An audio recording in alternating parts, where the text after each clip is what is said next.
Welcome along once again. This is Dennis Kelly of First Impressions Media, and once more I'm thrilled you're able to join me for a few minutes in what is video number 3 of our series of 10 on the top 10 mistakes in advertising and how to fix them.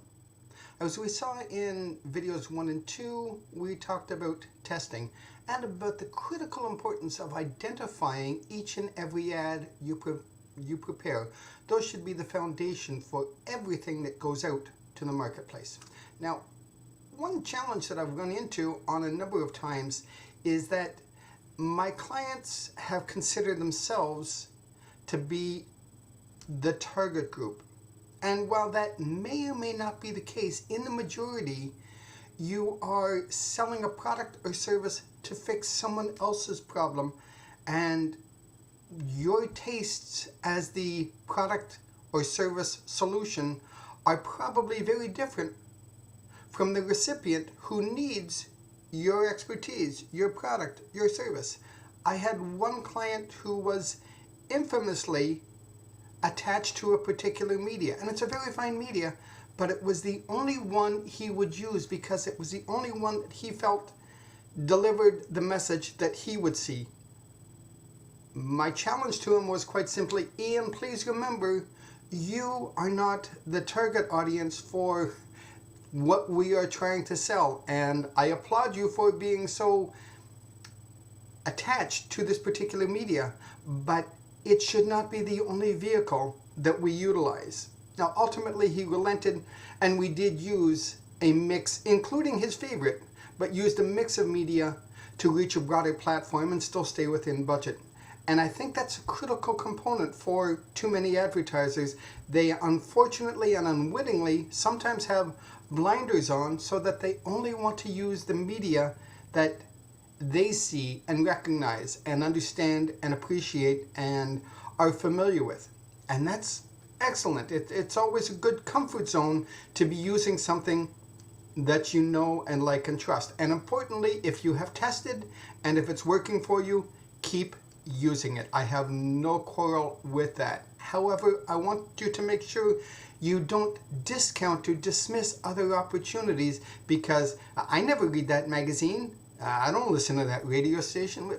I never get home in time to watch TV. You're right. You don't. But you are not selling to you. You are selling to the hundreds of thousands who are interested in your product, in your service. And they don't really care what you watch.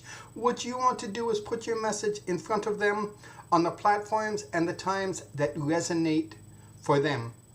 And if you have a chance to see it, that's great. And you will see the commercial before it goes to air. And we can give you scheduling as to when it will be on air if you want to take the time to record it and watch it later. We can give you a list of the websites that will be appearing on if you want to personally go in and look at it. That's excellent. But don't dismiss other media options just because they are not familiar to you. They are familiar to your audience, and you media professionals should be able to put in front of you empirical data showing this is why you need to utilize radio in addition to magazine, why online platforms are going to be a powerful assist to the magazine and out-of-home campaign. Whatever it is, firstly, it should be measurable, empirical to justify it, but importantly, it has to be reaching your preferred target group. So, as I mentioned at the outset, the chances are pretty good you're not your product's target group.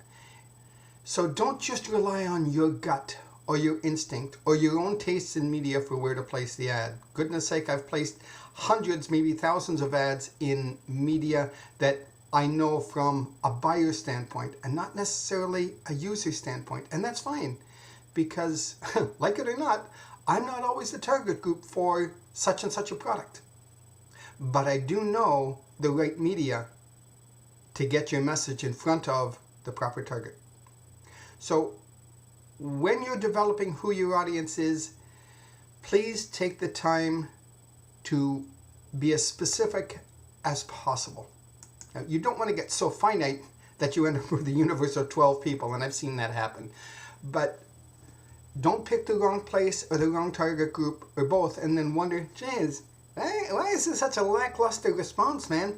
Nobody is buying my new space age shovel, my post hole diggers, my whatever.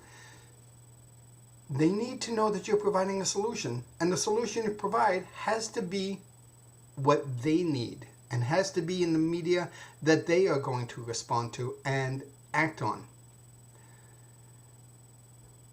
One client in particular was a real sports fan.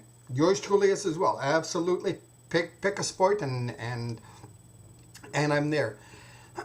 But they put the ad on the sports radio network because that's what they listen to. But their primary audience was for younger females who had little, if any, interest in most of these sporting programs. And it's disappointing because it was such a powerful campaign if it had been properly directed to the right audience.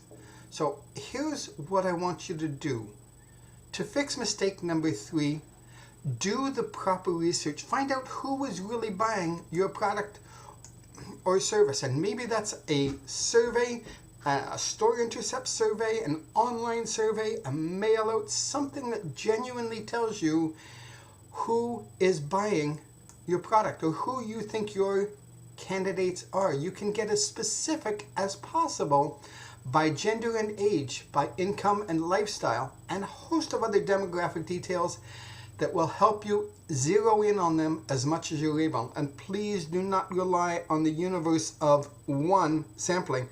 Well, my mom liked it. Oh, perfect. I love your mom, and you should always love your mom. But mom's not necessarily buying the new car ramps or the trampoline for the kids, or that's not to say they're not influencers, but understand importantly who is going to be making those decisions. And if it is mom, that's great. If it's dad, or dad and mom, or if it's the boss, or if it's the treasurer or your financial officer in the company, you really and truly need to know who you're going after to make your ads work harder, be more impactful, and importantly, cost you less. Yes, cost you less. You will get a better return on investment and give you more to spend for future marketing if you take the time to identify who it is you want to go after, what message you want to put in front of them, and which media best reaches them. Believe me, after 3 decades, I can tell you it is well worth the research to know your audience up front. So what you're looking for are some characteristics which consistently define your audience. Then you can create the message using the right radio station or website, outdoor media, newspaper that efficiently and effectively reaches them. Equally, as I mentioned at the outset, take the time to test an ad or multiple ads on a small scale to see what works. You'll have a lot of coding in place and a lot of planning to do, but it will pay dividends when you hit the sweet spot of the ad or the ads in the right media or media mix that bring in the customers. By the way, many of the local media sales reps should be able to give you detailed profiles from all of their resources to give you a clear handle on who you're after. Let them do some legwork. Tell them who you want to reach. And in many cases, it's a very specific age and income bracket that you're after. And you want to see how well their media, whatever radio station, magazine, newspaper it happens to be, you want to see how well their media, gets in front of those audience members and eyeballs on a regular basis. And can you track how well they're performing? And respectfully, I don't mean just likes. That's a certain KPI that seems to be quite a buzz, and that's great, but that's not really a true measurement of how well the product is doing. You want a measurable return on investment. You want to be able to say that we spent $1,000 for this ad and it brought in $2,000 worth of new business. Perfect. If all you're getting is 500 likes or 35 shares or 62, that's nice. That's not what your marketing should be about. It should be bringing you back at least $1 for every dollar you put out there. So when you are testing your ads, take the time to do it on a small scale. Here's the best analogy that I will leave you with. You don't need to eat a whole bowl of soup to find out if it's salty. Usually 1 or 2 spoonfuls will tell you, and then you'll decide whether or not you want to eat the rest of it or move on to something else. And with that, I bid you adieu for number 3. I look forward to seeing you on our next video.